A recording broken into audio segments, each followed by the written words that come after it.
Eugene and Valerie had been together for 7 years before finally tying the knot, but they'd only been married for 3. Eugene didn't feel ready to pop the question until he hit 29. There was always some excuse: he hadn't saved enough money yet, or something still didn't feel quite right. Valerie, meanwhile, grew increasingly frustrated, especially when another anniversary rolled around without a ring on her finger. She had a fiery streak: impatient, dramatic, and famously stubborn. Even her own mother often wondered how Eugene had managed to stick it out without bailing. She used to laugh and say, "One of these days, Valerie's gonna call and say Eugene's vanished into thin air." But truth be told, Eugene was no stranger to volatile women. Valerie reminded him a lot of his mother, both in looks and temperament, so he'd learned to roll with it. One summer, out of the blue, Valerie announced she was heading to the beach with a friend for a little getaway. Eugene didn't even flinch. He thought she'd more than earned a break. Being a mom and running the house had worn her down, and he figured a vacation might recharge her. They quickly landed on a travel package, and within a few weeks, Valerie was lounging by the ocean, cocktail in hand. Eugene, ever thoughtful, treated the trip as an early birthday surprise since her actual birthday was still a ways off. Valerie, however, couldn't quite wrap her head around her friend's idea of fun, lazy beach days, endless spa sessions, and savoring fancy meals. Slightly bored, she sighed and muttered, "If I'd known you were this dull, and I'd have stayed home." They shared a knowing smile. "But hey," Valerie continued, "go out, meet someone, hit a club if you want. I won't be mad, and I won't pretend this place is your idea of a good time." "Actually," Valerie said with a spark in her eyes, "I think I'll do just that tonight."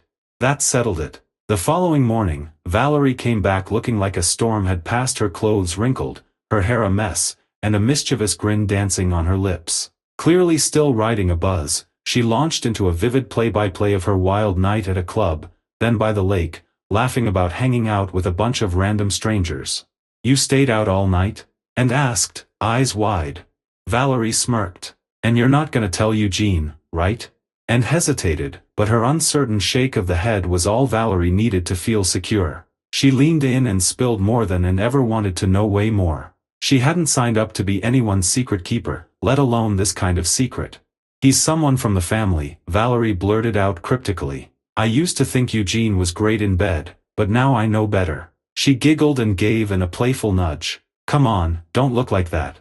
What happens in Vegas, right?" she sang out, humming to herself as she waltzed into the bathroom, looking utterly unbothered by it all. And tried to act like it didn't get to her, but the effort barely held up. Later that evening, when her husband called to check in, she broke down crying. She couldn't bring herself to tell him what had really happened. Oliver, always steady, gently urged her to tell Eugene everything, but she just didn't have it in her. Instead, she mumbled something about missing home and not being able to unwind. Valerie, meanwhile, wasn't homesick in the slightest. She was too busy living it up to think about her family. By the third day, it hit, and her travel buddy had pretty much disappeared for the rest of the trip. Valerie spent her nights dancing till dawn and only dropped by the room to grab an outfit or toss off a casual hello. Both women pretended everything was fine, skating over the tension. Valerie figured her life was her own business, and tried to pretend she agreed. But things blew up when Valerie started helping herself to Anne's dresses without asking. That was the last straw. They had a huge fight, Valerie's yelling echoing down the hotel hallways, and that was it. Fuming, Anne packed up her suitcase and left. Minutes later, as if he had sensed her distress, her husband called again. This time, she told him everything. No filters, no holding back. Oliver listened carefully and told her she'd done the right thing. He reminded her that people show who they are, and sometimes, you have to walk away. "Forget the drama," he said. "Enjoy what's left of your trip, take care of yourself, and don't waste another second feeling guilty. You did what you had to do." She did her best to push her friend's sorrow from her mind, even though they kept crossing paths on the hotel grounds. Their glances were brief, their conversations clipped. When the trip ended, they returned home separately, barely saying a word to each other. Neither of them could have imagined what was waiting for them back in their quiet hometown. Valerie took a cab home. As soon as she stepped through the door, she felt the weight in the air. The house was silent, tense, eerily so. Eugene wasn't at the door, which was strange. He always met her there, always helped with the bags, always offered a tired but welcoming smile. She found him seated in his favorite armchair in the hallway, unmoving, a storm darkening his features. A vein throbbed visibly at his temple. Something was wrong, terribly wrong. For a split second, Valerie wondered if he knew. If somehow her secret had followed her home. But she quickly brushed it off. That was impossible, wasn't it? "Hi," she said, forcing a bright smile. "Why didn't you come out to greet me?" Eugene didn't move. His eyes stayed fixed, cold and unreadable. "Who am I supposed to greet?" he said flatly. "Because the woman I loved, the woman I thought I married, isn't standing in front of me right now." Valerie felt her insides drop. "Didn't tell you?" she asked sharply. Her voice rose with fury. Before he could respond, the anger boiled over. She erupted, cursing her friend's name, ranting and raving as she stormed through the house, knocking over a chair, flinging her suitcase open, finding fault in everything around her. Her rage was wild, undirected. Eugene watched in silence. Ever since that phone call with Oliver, he'd been spiraling shock, denial, fury, disbelief. At first, he'd accused Oliver of making it up, of lying. The betrayal was too much to process. He'd shouted, his voice hoarse with emotion, convinced that it was all some cruel misunderstanding. He couldn't believe that his Valerie was capable of such a thing.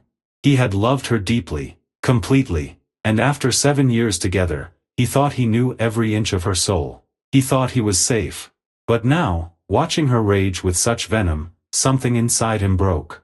Honestly, Eugene kept clinging to the idea that she might be lying even after everything. Some stubborn part of him just couldn't wrap his head around the thought that the woman he loved could betray him like that. But the way Valerie responded to his accusations, it crushed whatever was left of that fragile hope. As for the divorce, there wasn't much to share. They rented an apartment, they didn't have a car, and they didn't have much savings or anything really valuable. It ended quietly, without any major litigation or drama. Valerie's parents, however, did not take it calmly. They completely shut her out. Her father even forbade her mother to let Valerie into their house, and during a phone conversation, Eugene heard her mother screaming that she no longer considered Valerie her daughter. She said she felt humiliated because of what Valerie had done. Eugene hadn't expected that kind of reaction from his former in-laws, but to his surprise, he didn't mind. In fact, a part of him almost welcomed it. There was a bitter kind of comfort in knowing he wasn't the only one who felt betrayed. For a while, Valerie crashed at various friends' places before eventually scraping together enough money to rent a tiny apartment way out on the edge of the city. It was all she could afford, and even that felt like a stretch. Her love life, if you could even call it that, wasn't going anywhere. Most men didn't stick around long. Her fiery, headstrong nature was too much for them. Little by little, it started to hit her. Nights out, club hopping, drinking until sunrise, it had all become routine. And somewhere along the way, she realized she was living the kind of life she used to look down on. What once felt thrilling now just felt empty. The loneliness crept in, and with it, the slow understanding that she'd built her world on something that couldn't hold her up.